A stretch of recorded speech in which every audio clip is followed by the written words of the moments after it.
قران او سنت دا خبره ذکر کوي چې تاسو په جامعه کې بے واده انسانان نارینه او زنانه غیر د ودونو تنظیم وکړي. ان يكونوا فقراء کدا چې غریبانه نشمن الله به مالدار کې من فضل بخل فضل دینه مو متاثر کیږي چې لکه دې شل د لور خور ورکه دا خو ډیر غریبي دا بس کیږي. روایت کې دا راځي چې انسان په دینه باندې واده کوي چې موږ لیسه به مالدارم کیده. حدیث کې دا راغلی چې درې کسان رسول الله صلی الله علیه وسلم دغه کور خواله د نبی صلی الله علیه وسلم د عمل په اړه کې تاسو کې ویغه د شروجین نشي د شي عملونه کوي یو ویل اما انا فاعتزل النساء فلا اتزوج ابدا زبل كل زنانو زان جدا کوم او د سره واده نه کوم محمد رسول الله چراغ صلی الله علیه وسلم ویل فمن رغب عن سنتي فليس مني چا چې زما د سنت نه مخ واړو وې دا سړی ګوره بالکل زما د امت نه بیان دی. څومره سخت خبرې دي ګرانه خبرې دي. ابن حجر اسقلانی فرمایي چې زما طریقې پرې خو د بل طریقه باندې روان شو. دغه انسان ځان لګړ وړي پیدا کړه د په بل خو باندې لاړو. د دې وجه امام غزالی رحمه الله په احیاء العلوم کې دا خبره ذکر کړې ده وکړه چې انسان د فرش حفاظت وکي معنا وادو کې ځان صحیح استعمال کې د شي انسان له بدانه سره مزید شي او د دې انسان هغه کوئی شهواني دا به کنټرول شي. د دې وجه نه واده کول کې چې بده باندې حفاظت د فرج راځي علماء چې ډېری فائدې ذکر کړې دي. یو فائدہ پکې دا چې د انسان له الله بچي ورکی دا څومره مزیدار نعمت کېستا. عمر بن الخطاب فرمایي وجه زما د شانه یو بچي پیدا شو په ټول عمر کې بسم الله وایي سبحان الله وایي وکدا مسله چې د دنیا کې نه وینم مال دنیا د ژوند ځان له انتخاب او به شکل په بچي باندې سړی د قران تعلیم وکي دیندار بچي دا خو کمال بچي راوړل دا په واده کې کیږي حفاظت د فرج مر باندې وشو دا مسله مراله د نکاح مقصود دا خبره ده. یو خو بده کې رب العالمین محبت سره راځي د محمد رسول الله محبت راځي. نبی صلی الله علیه وسلم فرمایي انسان چې کله مړ شي او نیک بچي دنه پاتې شي دا بدله دعاګانې غواړي او کله چې دا بچي په ماشوموالي کې مړ شي د پلار له سپارښت کوي دا ټول کمالونه په دې کې راځي چې انسان د فرش حفاظت وکړي. د فرش حفاظت د امانت د واده تنظیم ځاله برابر کړي څومره ښه. دغه فائدہ به دا ذکر کړی دا کسر الشهوه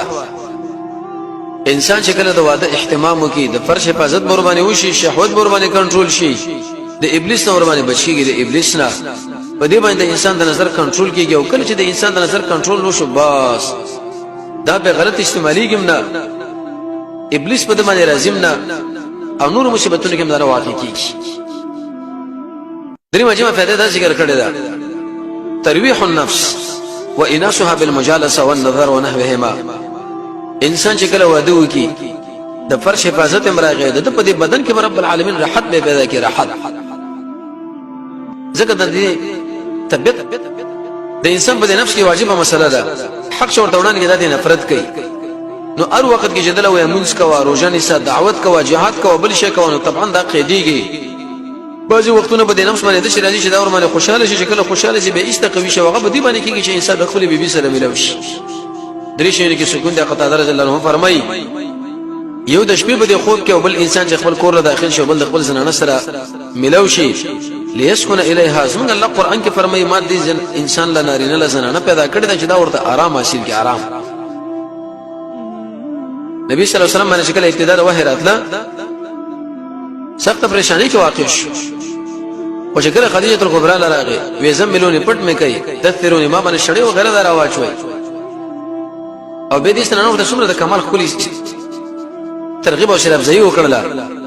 وی الله عز وجل استغفر انسان ذلیل کینا شرمینا زکه تا کې دا کمال دی دا کمال دی شل رحمی پاله بل شپاله دا ټوله مسله به کې راځي چې کله انسان وادو کې حفاظت لري فرش. علي بن ابي طالب زکه ویلې وربح القلوب ساعه فانها اذا اكرهت عميت د خپل زلون لږ زره راحت ورکړي زکه چې کله به دې باندې زور وکړي چې دا بیړندې کې هیڅ به انسان ستړي کېږي او شلې د منځ شي. څلورمه پیدا انسان چې کله د فرش حفاظت وکړي د ځلې به د کور د کارونو نه فارغ وي په دې طریقه اکثر اوقات بچ کیږي علم لپاره غیږي نه عمل لپاره غیږي نه زنانه د سره بدی شي کې څه کومک کوي هغه د کور کارو کې دا ورته بار کارو کې نو ایسه به ډیرو کارونه د وزګار شي. پنځمه فائدہ پکې دا چې د نفس سره د مجاهده ده د زنانه رب العالمین تعالی درکې بچي به تعالی درکې ته به دغه حقوق ساتي صبر بکې دغه په اخلاقو دغه د اصلاح لپاره به کوشش کوي